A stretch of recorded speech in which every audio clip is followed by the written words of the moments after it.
ये भगवान की योग माया बड़ी विलक्षण, विचित्र और अलौकिक है।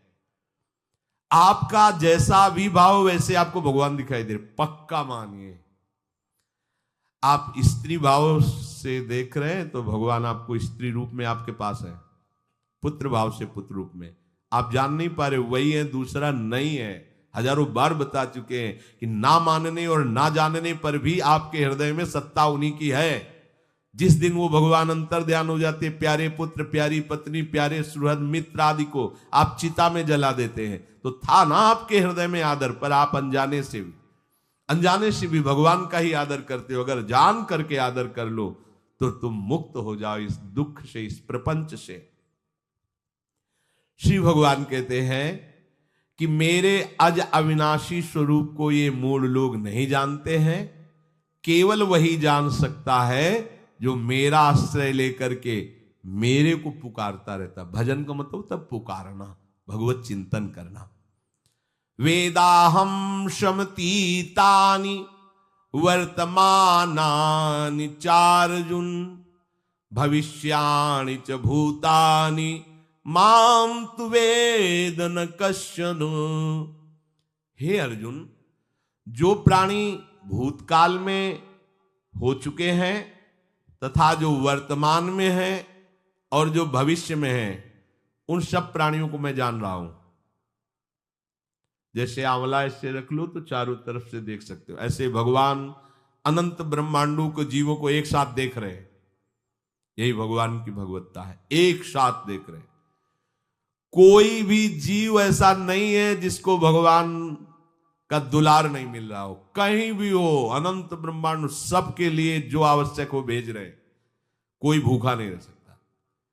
एक बार वीर शिवाजी समर्थ गुरु श्री रामदास स्वामी जी के पास गए और कहा कि स्वामी जी, अकाल पड़ा हुआ है तो हमने सारा का सारा खजाना खोल दिया और सबको पवाया।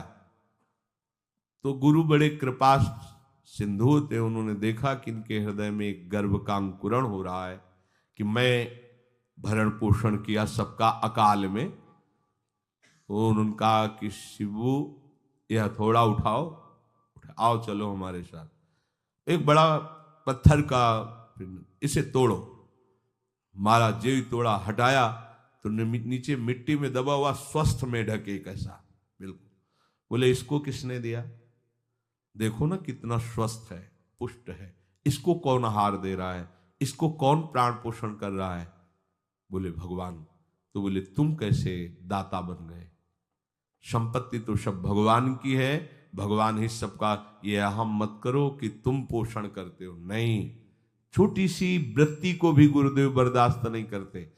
जो गुरु शरणागत होता है वो उनकी बात समझता है, अन्यथा वो अपनी मनमानी वृत्ति को ही आदर देता है, गुरु की आज्ञा वृत्ति को नहीं देता। छोटा सा भी अभिमान का कण अपने जनों में गुरुदेव को बर्दाश्त नहीं होगा, क्योंकि यही भगवत प्राप्ति में बाधा बन जाएगा। कितने जीव चराचर जगत में, देखो हमारे भगवान की भगवत्ता, सबको देख रहे हैं, सबको व्यवस्था दे रहे हैं, सब कुछ देख रहे हैं। 3 प्रकार की लीला हो रही, कहीं पालन लीला, कहीं सृजन लीला, कहीं विनाश लीला। उन्हीं के द्वारा हो रही, वही देख रहे हैं, वही कर रहे हैं। अगर ये बात तुम्हारी समझ में आ जाए तो अभी भगवान की शरण हो जाओ। पर अहम के कारण ये बात समझ में नहीं आती। जो भूतकाल में हो चुके हैं, वर्तमान में हैं, जो भविष्य में होंगे, सबका प्रभु वर्तमान की तरह देख रहे हैं, दर्शन कर रहे हैं। परंतु मुझे मेरे भक्त के सिवा कोई नहीं जानता है। भक्त के सिवा कश्यन, कोई भक्त बिरला, वही केवल भगवान को भगवान सबको देख रहे हैं। भगवान की दृष्टि सब पे है। अगर ये बात आपकी समझ में आ जाए तो अभी आनंद आने लगेगा। मैं भगवान की दृष्टि में हूं, बस आज हमें सत्संग से बात मिली कि मैं भगवान की दृष्टि में हूं, मुझे वो देख रहे हैं, बढ़िया बन गया। अब आप पाप कैसे करोगे? क्योंकि भगवान की दृष्टि में भगवान आपको देख रहे हैं। डरो, किसी गवाही की जरूरत नहीं, वो देख रहे हैं। तो आप भय क्यों कर रहे हो? आपको भगवान देख रहे हैं, आपको डरना नहीं। फिर आप कामना क्यों कर रहे हो? भगवान आपको देख रहे हैं, जो चाहिए उस समय से दे देंगे, आप निश्चिंत रहिए। अगर आप अहम करोगे तो दुख भोगोगे, आश्रित रहोगे तो सब अपने आप निर्वाह हो जाएगा। एक आदमी ट्रेन के डिब्बे में बैठे दौड़ ऐसे ऐसे दौड़ रहा था। एक ने पूछा भाई क्यों दौड़ रहे? बोले अमुक स्टेशन जाना है। तू बैठ जा, गाड़ी चल रही है, ट्रेन चल रही, तू बैठ जा। ऐसी त्रिगुणात्मिका माया की ट्रेन चल रही, पूरे विश्व का विश्वंबर भरण पोषण कर रहे हैं, तू तो बैठ जा भगवद आश्रय लेकर के, तू काहे को दौड़ा घूम रहा है? लेकिन ये अहंकार के कारण भटकता रहता है।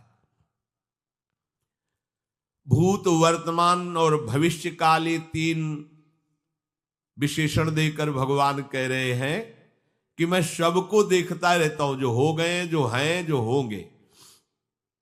भूत के प्राणी, भविष्य के प्राणी अथवा वर्तमान के प्राणी सभी भगवान की दृष्टि में वर्तमान की तरह ही है। ये भूत, भविष्य, वर्तमान काल केवल हम लोगों की दृष्टि में भेद है, भगवान की दृष्टि में नहीं। हो चुका, होगा, हो रहा है, भगवान की दृष्टि में सब हो रहा है। पीछे का भी, अब का भी, सब सामने चल रही सीन। हमारे हृदय में विश्वास हो जाए प्रभु हमें देख रहे हैं। अभी तो हमें ये नहीं पता कि हम भजन कर रहे हैं, भगवान पता नहीं जान रहे हैं कि नहीं जान रहे हैं। अभी भक्ति में रंग आ जाए, अगर ये बात समझ में आ जाए कि प्रभु देख रहे हैं हमें। देखो, जब हमारे गुरुजन बैठकर सुनते हैं और जब गाने को अवसर मिलता है तो ज्यादा उत्साह होता है कि बैठे सुन रहे हैं। ऐसे ही अगर हम मान ले कि हमारे प्रभु सुन रहे हैं, हम जो भजन कर रहे हैं हमारे प्रभु देख रहे हैं, जो सेवा कर रहे हैं भगवान हमारे स्वीकार करें, प्रियालाल स्वीकार कर, अभी भक्ति का रंग आ जाए, ये बात हमारे हृदय में बैठ जाए कि मैं हर समय प्रभु की दृष्टि में हूं, हर समय मैं अपने आराध्य देव की दृष्टि में हूं, कितना आनंद आएगा। अंदर से सोचो जरा, हर समय वो हमें देख रहे हैं और वो कह रहे हैं मैं देख रहा हूं। पीछे जो तुम किए वो देख रहे हैं वर्तमान की तरह, अभी जो वो तुम देख रहे हो, देख रहे हैं, आगे जो करोगे वो भी देख रहे हैं। वो पहले से उनको सब पता है, तुम ऐसे ऐसे चलोगे, ऐसे ऐसे कार्य करोगे। भगवान की दृष्टि में सब कुछ वर्तमान ही रहता है। संपूर्ण प्राणी काल के अंतर्गत है और प्रभु श्री हरि कालातीत है। देश, काल, वस्तु, व्यक्ति, घटना, परिस्थिति ये बदलते रहते हैं, पर प्रभु श्री हरि वैसे के वैसे ही रहते हैं। काल के अंतर्गत प्राणियों का ज्ञान एक सीमित है। अब इस दीवार के पीछे कौन खड़ा है, क्या कर रहा है, पता नहीं, पर भगवान की दृष्टि में नहीं। भगवान की दृष्टि में सुमेरु पर्वत पर क्या हो रहा है, जहां किसी की दृष्टि, वहां भी उनको, ब्रह्मलोक में ब्रह्मा क्या कर रहे हैं, बैठे बैठे सब। इसलिए कितने महान ईश्वर हैं। एक छोटी सी भी चींटी को दाना मिला कि नहीं, उनको चिंता है। देखो, आप छोटे से 2-4 लोगों का भार लेकर के चिंतित हो रहे हो, अनंत ब्रह्मांडों के अनंत जीवों का भरण पोषण प्रभु हमारे कर रहे हैं और निश्चिंत है। अचिंत शक्तियां भगवान की, तो आप भी तो उनके बच्चे हो ना। ये सब कहने का मतलब है आप भी तो उन्हीं के अंश हो ना। 2-4 की चिंता में इतने तुम बावरे हो रहे हो, डिप्रेशन में पहुंच रहे हो, 2-4 कामनाओं के पीछे इतने। अनंत ब्रह्मांड तुम्हारा जो अंशी है, अनंत ब्रह्मांडों के अनंत जीवों का अनंत काल से भरण पोषण करता चला रहा है। कहीं भी किसी के साथ कुछ भी गलत नहीं हो सकता। जैसे कहते हैं कि क्या गलत हुआ, देखो ना अभी तो बच्चा था, ऐसा ऐसा हो गया, तो तुम्हारी दृष्टि में बच्चा है, पीछे तो बहुत पुराना है ना, जो कर्म करके आया उसका फल। कहीं भी गलत किसी के साथ नहीं होता, ध्यान रखना। जहां कुछ होता है, अभी हमने देखा मानो कि ये तो बहुत गंदा है, तो सीधे जा रहा था, ये आदमियों ने मिलकर इसे पीटा, अभी सीधा चल रहा, पीछा टेढ़ा चल के आया है, और जिनको पीटा है वही आके इसे पीट रहे हैं। अब हम वर्तमान को तो देख रहे हैं ना, पीछे की बात तो देख नहीं रहे ना, और भगवान पीछे की देख रहे हैं कि इसने पीछे बहुत ऐसा गलत किया, उसका हिसाब इसको मिल रहा है, इसलिए चुपचाप देखते रहते हैं। ध्यान रखना, इतना भी गलत नहीं हो सकता इस सृष्टि में।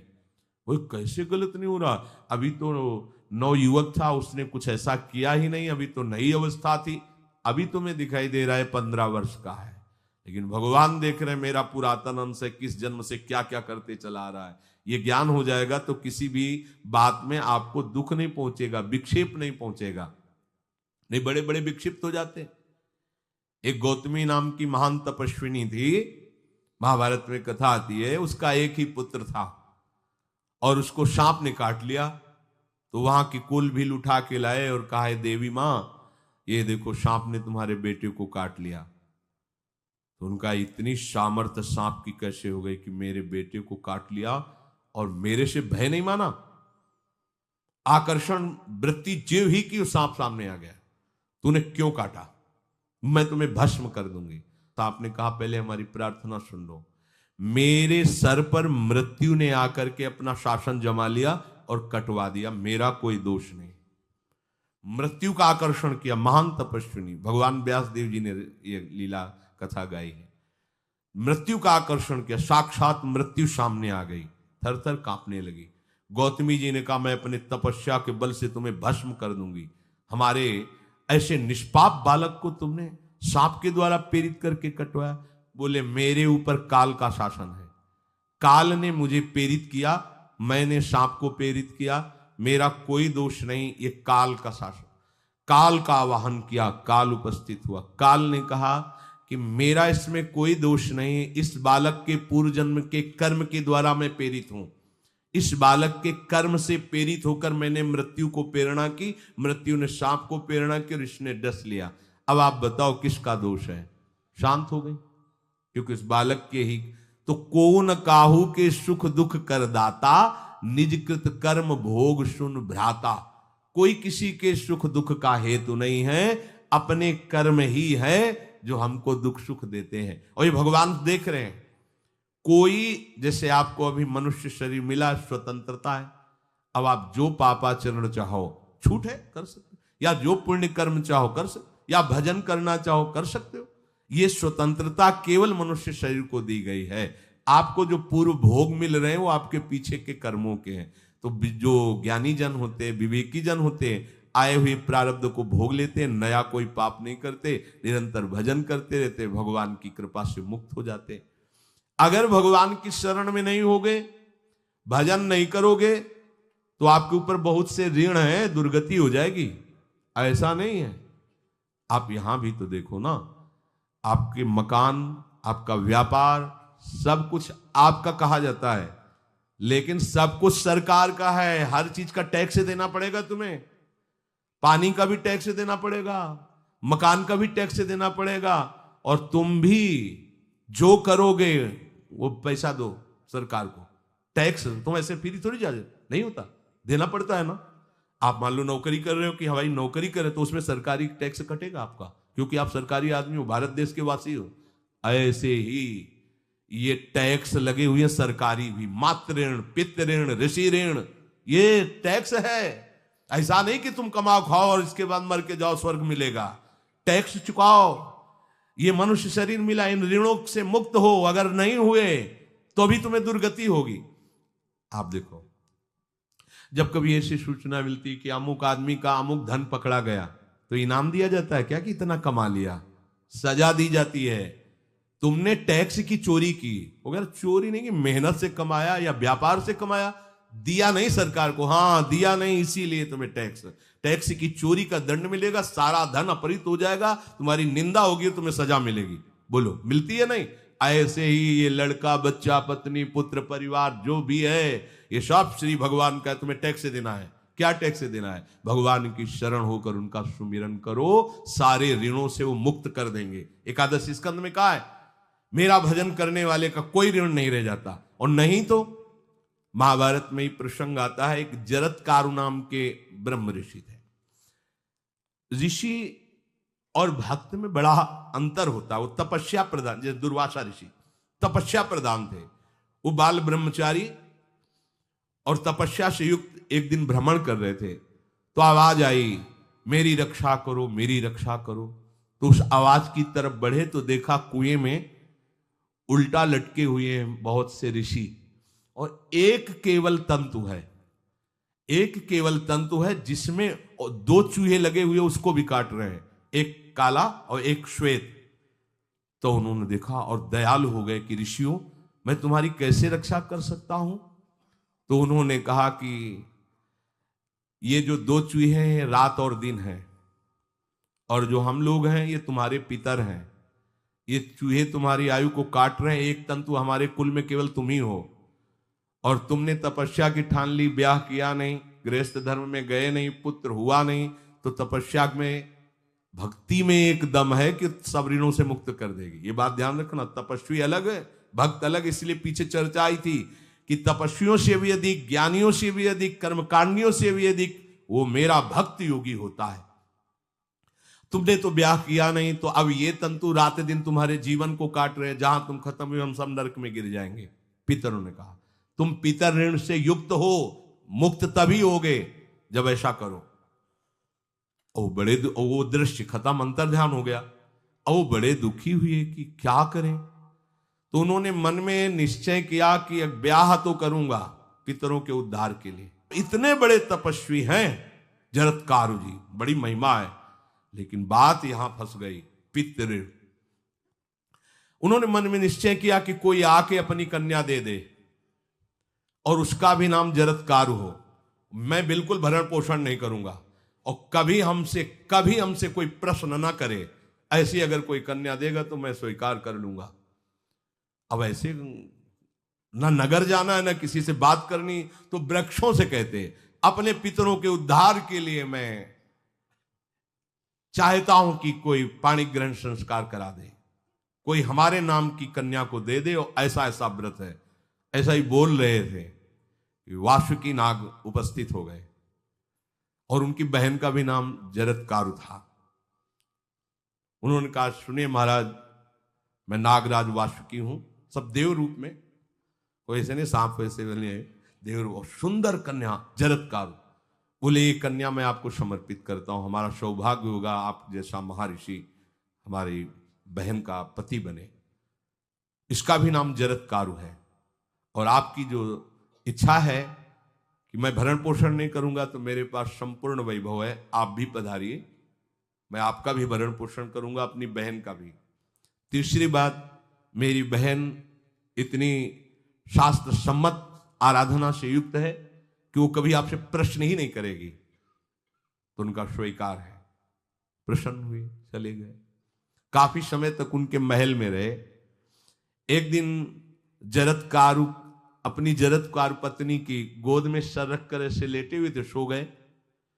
और शास्त्रज्ञ थी, संध्या का काल था। संध्या काल में निषेध है मैथुन करना, भोजन करना और स्वाध्याय करना, ये सब संध्या काल में बस भगवत स्मरण प्राण लोकवत।